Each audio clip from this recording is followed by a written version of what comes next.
A lot of times, there are people in our life that pretend to be our best friends, pretend to love us, pretend to actually want the best for us, but when it comes down to it, they don't. And it's so crazy, but it's so true because once you see through it, you're just thinking, like, oh, these people actually don't have my back. So you have to differentiate between people that actually definitely love you unconditionally or love you conditionally, okay? And there was a big difference. You have some people in your life sometimes that will literally love you unconditionally. They will want you to win it according to your terms. And then there are some people that will literally want you to win according to their terms. And you can't live and you can't actually be your thriving self when you have people in your life that aren't actually there for you for your best intentions. And you're like, when you surround yourself with them, it's like you're gaslighting yourself because at the end of the day, they have ulterior motives.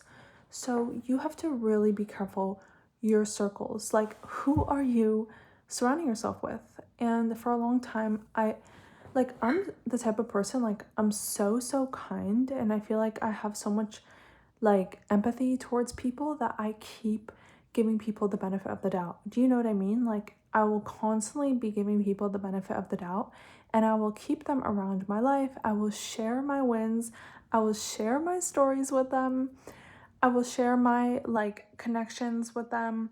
And then they come back and backstab me, okay? So it took me so much time to realize this because have so much empathy for people, and especially they're the closest people to you, and you want to have a connection with them. And I'm constantly thinking, like, oh yeah, I should have a connection with them because, blood is thicker than water, or they're your best friends since school. Whatever the story is that you're telling yourself right now, that you want to have that deep connection with them. And why?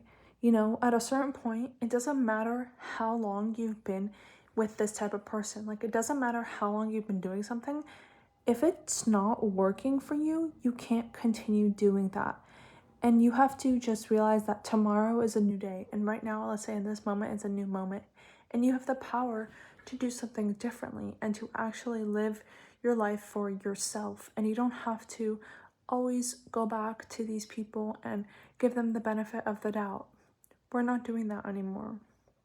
You can love them from a distance, and that's what I'm just gonna start to do, because at a certain point, if you love them closely, you're gonna lose your center and you're not gonna be able to actually handle yourself. So you have to love these type of people from a distance. And I'm not saying like, oh yeah, just cut off everybody in your life. Sometimes cutting people off is like so draining, and it's so much more like detrimental to your mental health.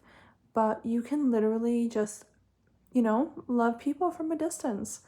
And that's sometimes painful. Like, for me personally, that's a little bit painful because I want to have closer relationships and I want to love them closely, but that's only hurting myself. So you don't want to hurt yourself. Like, you literally do not want to hurt yourself when it comes to having connections and relationships. You have to be selfish about who you let into your life because your life is so sacred.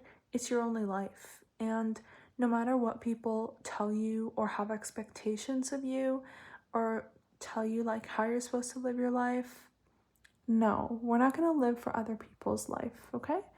So you have to live today for your own life and how you see yourself living your life. And sometimes we have to take drastic turns because we have been doing things that we aren't been enjoying, and we've just been seeking, let's say, approval from other people. And as soon as you stop seeking the approval, it literally feels like you're letting go of an addiction, because for so long I was like, this mild degree of seeking their approval, and it feels like I'm letting go of this like addictive pattern of mine that's always constantly seeking a dopamine release from getting their approval of me. And it might have been like even the slightest like smile or, oh my gosh, you're amazing, you're doing such a good job. But then it's not genuine, because then they say things when they're mad at you. And then you're like, oh, so you actually didn't mean that compliment, So just realize, like, it takes time. It literally takes time to unravel the addictive patterns and the addiction that you're seeking people's approval, and it's going to take you time to feel more at ease and present with yourself without always needing that dopamine high and then getting a low when they don't.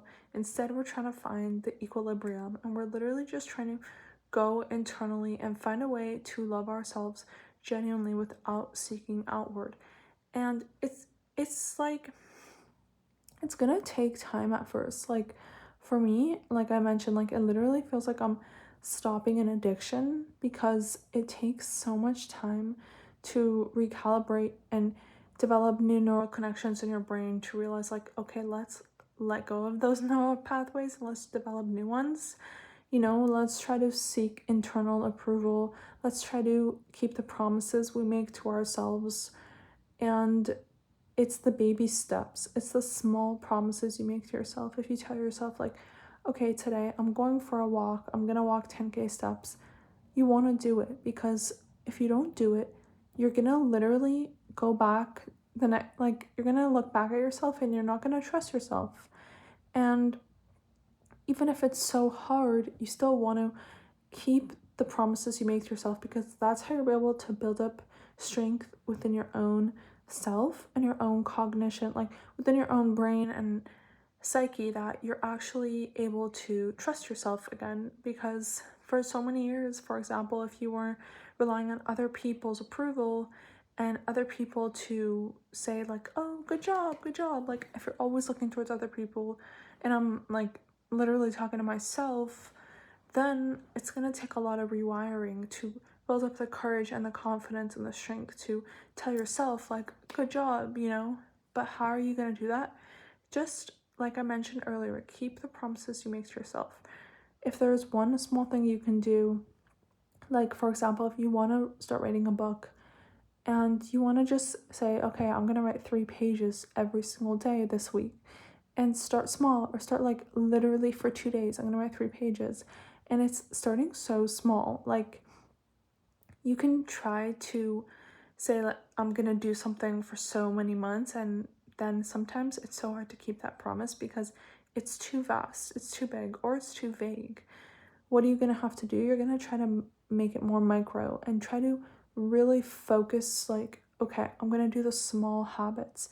And I was listening to a Dr. Andrew Huberman podcast, and he was sharing that he was talking about, I'm not sure who it was with, but talking about building better habits. And they were saying how if you want to build up better habits in your life, what are you going to have to do?